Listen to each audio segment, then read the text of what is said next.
आप देख रहे हैं चिल्ड्रेंस हैप्पी होम चैनल। इस चैनल पर आपको वास्तुशास्त्र के वैज्ञानिक तथ्यों को बताया जाता है। मेरा प्रयास होता है कि धर्म भी एक विज्ञान है और इस विज्ञान से रूबरू आपको कराएं। मैं हूं बिट्टू विश्वास झा। आपका मेरे चैनल में बहुत बहुत स्वागत है। आज बहस का मुख्य बिंदु है कि दक्षिण पूर्व के कोण, जिसे आग्नेय कोण कहा जाता है, उस कोण में कैसी गड़बड़ियां हो जाती हैं कि वास्तु दोष उत्पन्न होता है और उस दोष के कारण हमारा कारोबार चौपट हो जाता है। अब यहां समझना यह है कि आग्नेय कोण का क्या कनेक्शन है हमारे कारोबार से, हमारे व्यवसाय से। आग्नेय कोण का भी कोई कनेक्शन है क्या? हमारे घर में वास्तु में कोई दोष हो जाएगा तो क्या हमारा कारोबार चौपट हो जाएगा? भगवान सूर्य जब उदित होते हैं तो वे आकाश मार्गी होते हुए दक्षिण से पश्चिम का सफर शुरू करते हैं। हालांकि हमने विज्ञान में पढ़ा है कि पृथ्वी अपने अक्ष पर घूमती है, लेकिन जैसा हमें महसूस होता है, जैसा हम देखते हैं, उस आधार पर हम आपको समझने के लिए इसकी व्याख्या कर रहे हैं कि भगवान आकाशगामी होकर के, आकाश मार्गी होकर के पश्चिम की ओर सफर करते हैं और उस समय मध्याह्न काल में काफी ऊर्जा प्रदान करते हैं, काफी गर्मी प्रदान करते हैं। अतः इस कोने से उनके सफर का संबंध है। उनके द्वारा दी गई ऊर्जा के कारण, अत्यंत गर्मी के कारण, आग जैसा तपिश के कारण इस कोने का नामकरण आग्नेय कोण हुआ है। अतः इसे आग्नेय कोण कहा गया है। मूलतः आग्नेय कोण हमारे शरीर में हमें स्वस्थ रखने का, हमें पॉजिटिव ऊर्जा देने का काम करता है। यदि यह हमारा कोण दूषित हो जाता है तो स्वाभाविक है कि हमारा स्वास्थ्य खराब हो जाएगा। इसके बहुत सारे कारण हैं। कई तरह से हम इस कोने को दूषित कर देते हैं।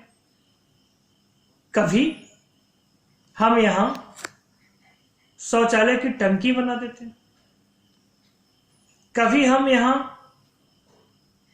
जल का भूमिगत टैंक बना देते हैं, कहीं हम जल का छत के ऊपर टैंक बना देते हैं, कहीं हम सीढ़ी बना देते हैं, कहीं हम गृह स्वामी का कक्ष बना देते हैं, और भी कई तरह के उपद्रव इस कोने में कर देते हैं, जिसका दुष्प्रभाव हमारे जीवन में आता है। कैसे दुष्प्रभाव आता है इसको समझना है। मैंने आपको समझाने का प्रयास किया था पिछले वीडियो में कि हमारे घर में जाड़ा में पहनने वाला वस्त्र गर्मी में चौपेट करके रख दिया जाता है ट्रंक में,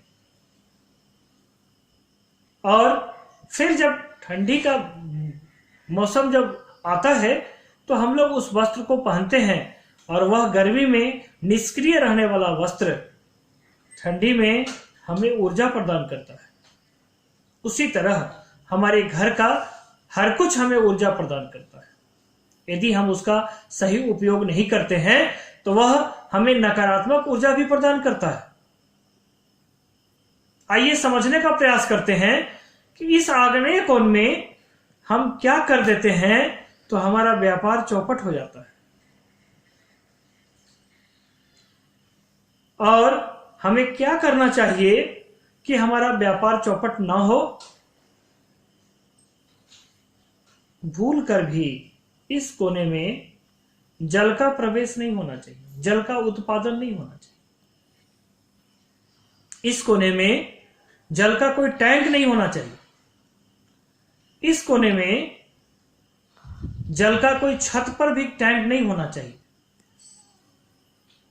जब कभी जल का प्रवेश होगा तो आग पानी में तो बैर होता है। आग पर जब आप पानी डाल देंगे तो आग तो बुझ जाएगी ना। तो जितनी पॉजिटिव एनर्जी थी वो समाप्त हो गई। तो दो घटनाएं तो घटनी है, एक हमारा स्वास्थ्य खराब हो जाएगा और दूसरा हमारा कारोबार चौपट हो जाएगा। ऐसा वास्तुशास्त्र कहता है। मैंने 500 से ज्यादा घर में सर्वेक्षण किया और उनमें से कुछ घरों में ऐसा देखा कि वास्तु का संक्रमण 21वें 22वें महीने से शुरू हो जाता है और 3 साल आते आते थोड़ा थोड़ा दिखने लगता है। 6ठे साल वह युवावस्था में आ जाता है, यानी आपको महसूस होने लगता है कि आप प्रभावित हो गए।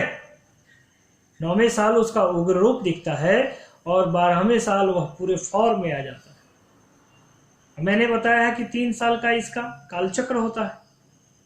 इतने दिन पर आपको महसूस होगा कि आपकी माली हालत खराब होती चली गई। वास्तुशास्त्र में आपके कारोबार होने के और भी कई कारण हैं।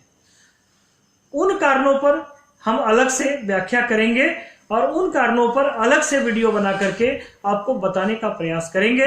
आज इतना ही। फिर नई ऊर्जा के साथ हम वास्तुशास्त्र के नए नए ज्ञान से आपको रूबरू कराएंगे। तब तक के लिए मैं विदा होता हूं। जय हिंद।